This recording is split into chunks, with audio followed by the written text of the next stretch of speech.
आज से शारदीय नवरात्रि प्रारंभ हो गए हैं। इस बार माता रानी पालकी की सवारी पर विराजमान होकर आई हैं।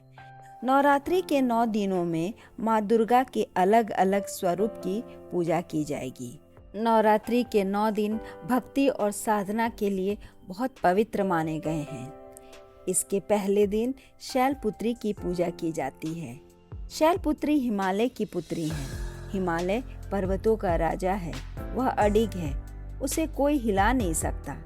जब हम भक्ति का रास्ता चुनते हैं तो हमारे मन में भी भगवान के लिए इस तरह का अडिग विश्वास होना चाहिए और तभी हम अपने लक्ष्य तक पहुंच सकते हैं। यही कारण है कि नवरात्र के पहले दिन में शैलपुत्री की पूजा की जाती है।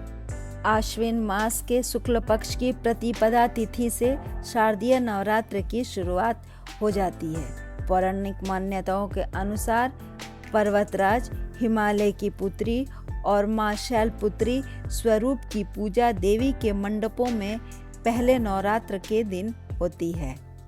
शैल का अर्थ हिमालय और पर्वतराज हिमालय के पुत्री होने के कारण इनका नाम शैलपुत्री पड़ा। माता शैलपुत्री का स्वरूप बेहद शांत और सरल है।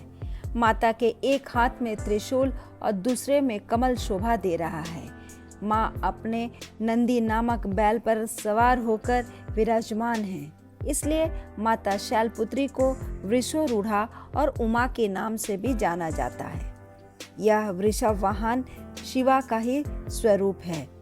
माता शैलपुत्री ने घोर तपस्या करके ही भगवान शिव को प्रसन्न किया था। शैलपुत्री के अधीन वे समस्त भक्तगण आते हैं जो योग, साधना, तप और पर्वतराज हिमालय की शरण लेते हैं। माता रानी अपने भक्तों की मनोकामना को पूर्ण करती हैं।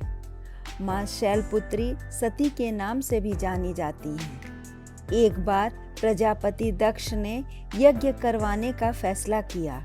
इसके लिए उन्होंने सभी देवी देवताओं को निमंत्रण भेज दिया, लेकिन भगवान शिव को नहीं। देवी सती भली भांति जानती थी कि उनके पास निमंत्रण आएगा, लेकिन ऐसा नहीं हुआ। वे उस यज्ञ में जाने के लिए बेचैन थीं, लेकिन भगवान शिव ने मना कर दिया।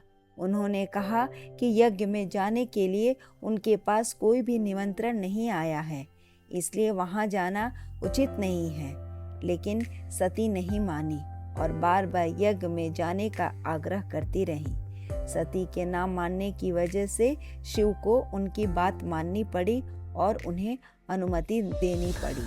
सती जब अपने पिता प्रजापति दक्ष के यहाँ पहुंची तो देखा कि कोई भी उनसे आदर पूर्वक के साथ बातचीत नहीं कर रहा है। सारे लोग मुंह फेरे हुए हैं। सिर्फ उनकी माता ने उन्हें स्नेह से गले लगाया। बाकी बहनें उनका उपहास उड़ा रही थीं और सती के पति भगवान शिव को भी तिरस्कृत कर रही थी। स्वयं दक्ष ने भी अपमान करने का मौका न छोड़ा। ऐसा व्यवहार देखकर सती दुखी हो गई। अपना और अपने पति का अपमान उनसे सहन नहीं हुआ और वे फिर अगले ही पल उन्होंने वो कदम उठाया जिसकी कल्पना स्वयं दक्ष ने भी नहीं की होगी। सती ने उसी यज्ञ में खुद को स्वाहा कर अपने प्राण त्याग दिए। भगवान शिव को जैसे ही इसके बारे में पता चला तो वे बहुत दुखी हो गए। दुख और गुस्सा की ज्वाला में जलते हुए शिव ने उस यज्ञ को ध्वस्त कर दिया और फिर सती ने हिमालय के यहाँ जन्म लिया और जन्म लेने की वजह से इनका नाम शैलपुत्री पड़ा। पर्वतराज हिमालय की पुत्री होने के कारण माता के पूजा और भोग में सफ़ेद चीज़ों का ज़्यादा प्रयोग होता है। माता को सफ़ेद फूल और सफ़ेद वस्त्र ही अर्पित करते हैं। माता को सफ़ेद मिष्ठान का ही भोग लगाए जाते हैं।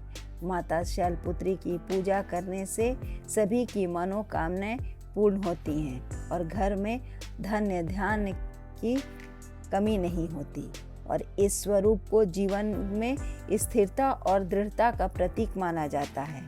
शैल का अर्थ होता है पत्थर और पत्थर को सदैव अडिग माना जाता है। माँ शैलपुत्री का वास काशी नगरी वाराणसी में माना जाता है। वहाँ शैलपुत्री का एक बेहद प्राचीन मंदिर है, जिसके बारे में मान्यता है कि यहाँ माँ शैलपुत्री के सिर्फ दर्शन करने से ही भक्तजनों की मुरादें पूरी हो जाती हैं। कहा तो ये भी जाता है कि नवरात्र के पहले दिन यानी प्रतिपदा को जो भी भक्त माँ शैलपुत्री के दर्शन करता है, उसके सारे जीवन के कष्ट दूर हो जाते हैं। चूँकि माँ शैलपुत्री का वाहन वृषभ है, इसलिए उन्हें वृषारूढ़ा भी कहा जाता है। इनके बाएं हाथ में कमल और दाएं हाथ में त्रिशूल रहता है। धन्यवाद।